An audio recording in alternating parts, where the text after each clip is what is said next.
We can respect each other's history if we learn about it. But at the end of the day, we remain Black people, and we have to find ways that we can meet and find common grounds that makes us forge together. Because whoever caused the separation between us does not want us to come together and recognize that we are both Black.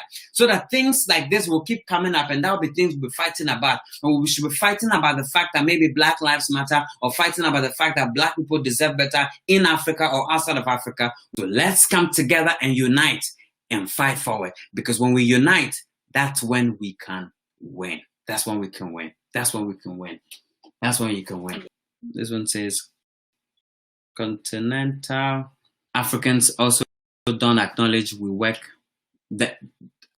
the work African American people put in for Africans to even migrate to America.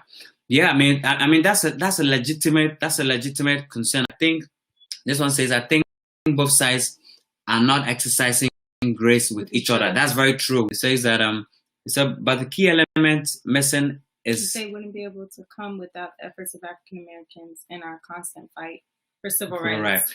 Right. Before that, if African Americans were not resilient, maybe there'll be no America for African Americans to show up in the first place. Okay. Yeah, some people may not. Just as we on the African continent may not have really learned about what is going on here. A lot of African Americans too have not really learned. So the first comment is, I was able to see the difference in the mindset between my husband and I. The microaggressions experiences are all very different, but it's important that we have the conversations and try to build together.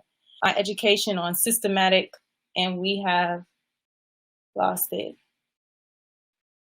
So African-centered education is a must. That's very true. African Americans are judged faster than white Americans. That's very true too, but should not be the case. But it goes back to lack of information about African American experience. That's very true too.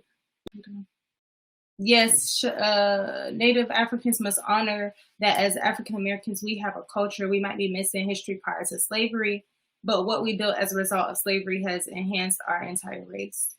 Okay. There also should be understanding of colonization and how that also affects Africans from the continent, which I think you had.